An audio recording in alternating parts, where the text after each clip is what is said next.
Alhamdulillah, salatu wassalamu ala rasulillah wa ala alihi wa sahbihi wa man tabi'ahum bi ihsan ila yaumil qiyamah, amma ba'du.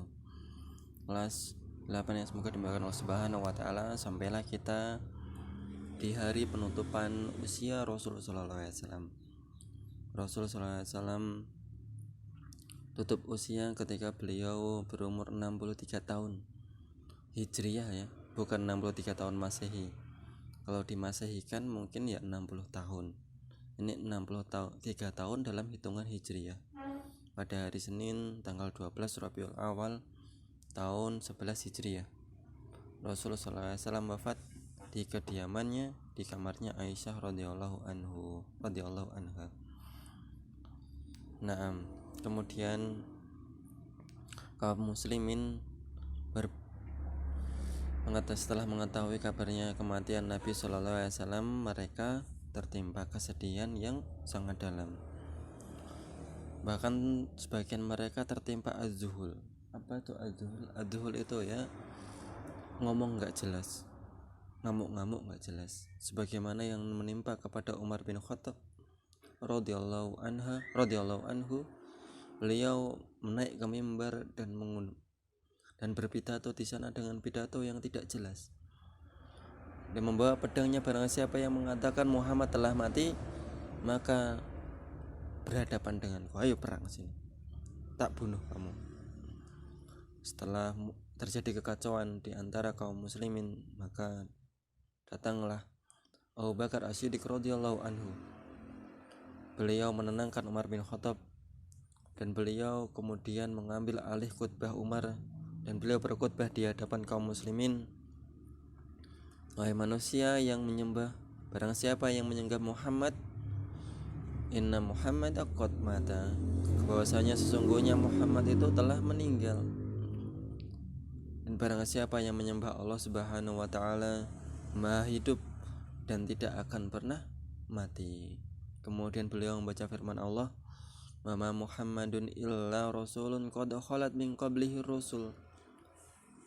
Bahwasanya sesungguhnya Muhammad itu hanyalah seorang rasul yang telah diutus kepada kalian, dan telah ada rasul yang sebelum Muhammad sallallahu alaihi wasallam. Sebelum Muhammad ada rasul, dan kalian juga tahu, dan para sahabat juga tahu bahwasanya rasul itu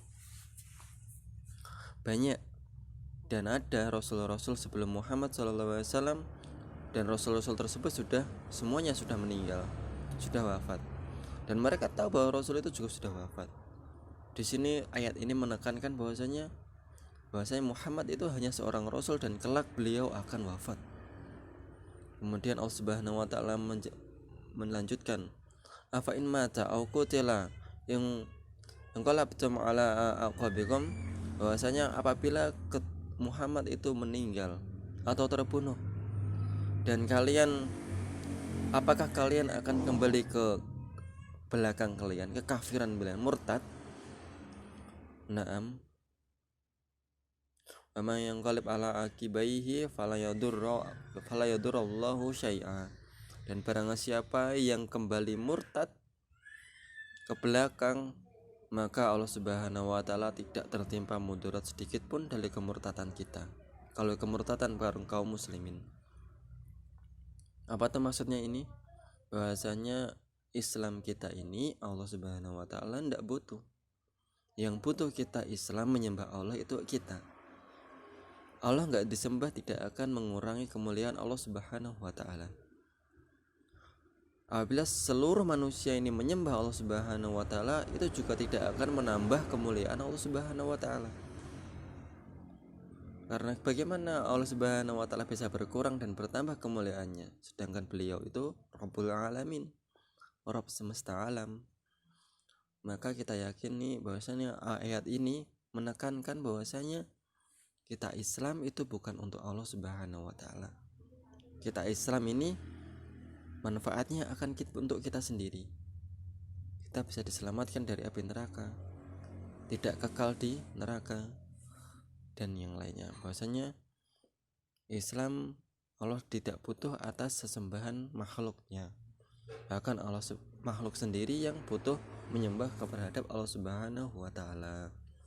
Nah, kemudian Abu Bakar radhiyallahu anhu menjadikan manusia tenang. Pidato tersebut kemudian mereka kokoh dan mereka sami'na wa ata'na terhadap firman Allah yang telah dibacakan oleh Abu Bakar As-Siddiq radhiyallahu anhu.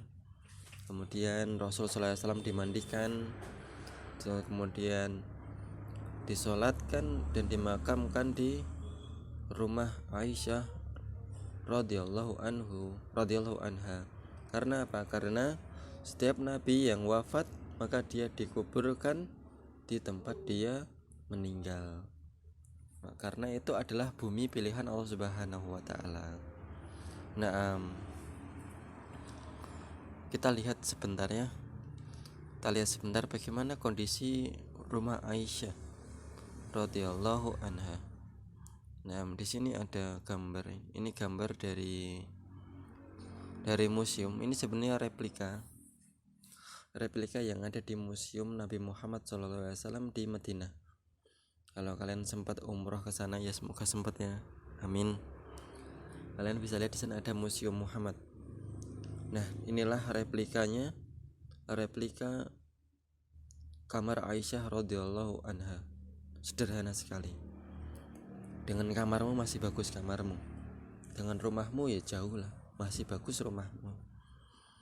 Nah, di gambar yang ini yang ada di sini, ini adalah gambar di mana Rasul sallallahu alaihi wasallam dimakamkan.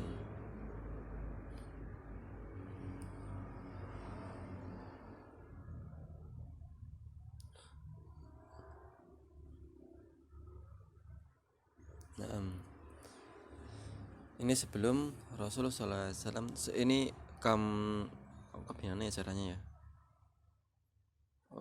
Yang mana sih? Kok adanya cuman crop ya?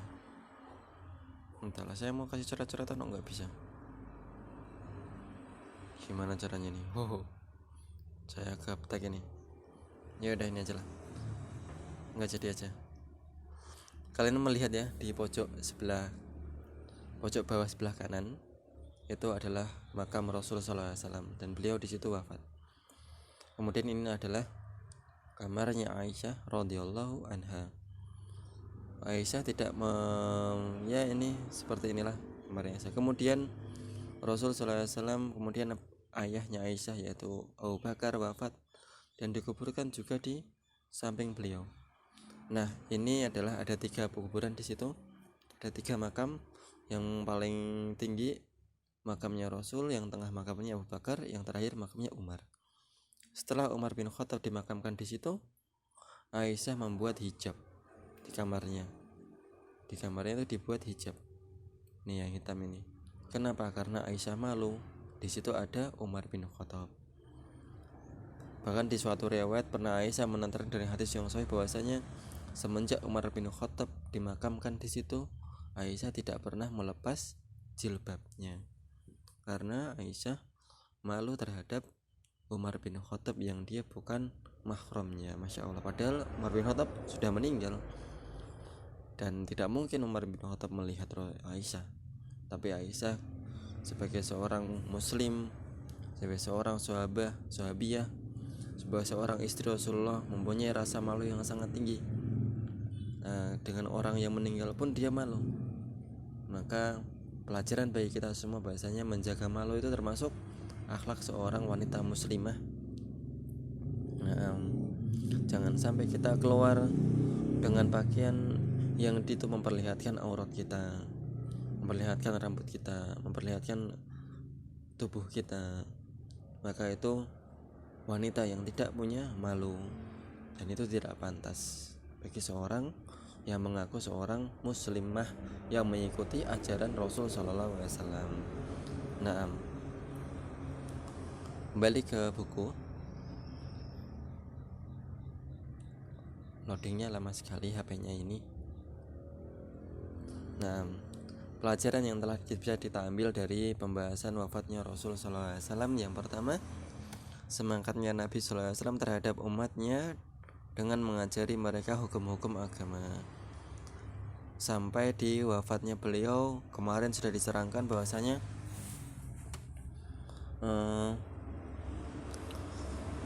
la'anallahu Yahudi wa Nasara, telah melaknat Allah telah melaknat Yahudi dan Nasrani yang telah menjadikan kuburan-kuburan nabi mereka sebagai tempat-tempat ibadah. Pelajaran sebelum Rasulullah SAW memberikan pelajaran di akhir hayat beliau. Kemudian nomor 2, manusia yang paling mulia di sisi Allah adalah yang paling bertakwa.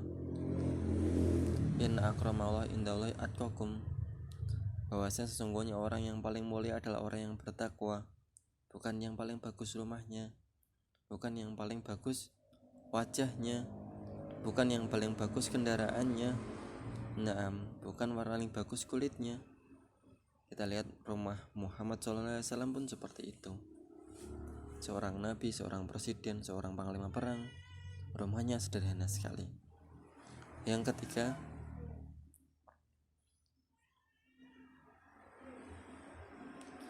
di mana Rasulullah SAW mengutus pasukan yang dipimpin oleh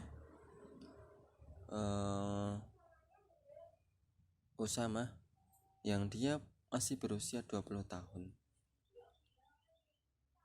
Aisyah sendiri ketika ditinggal Nabi Sallallahu Alaihi Wasallam, beliau juga masih berumur 19 tahun. Yang keempat, keutamaan Abu Bakar As-Siddiq radhiyallahu anhu menandakan dalamnya ilmu beliau, dalamnya iman beliau, menenangkan kaum muslimin yang saat itu kacau. Yang kelima, Nabi Muhammad manusia biasa.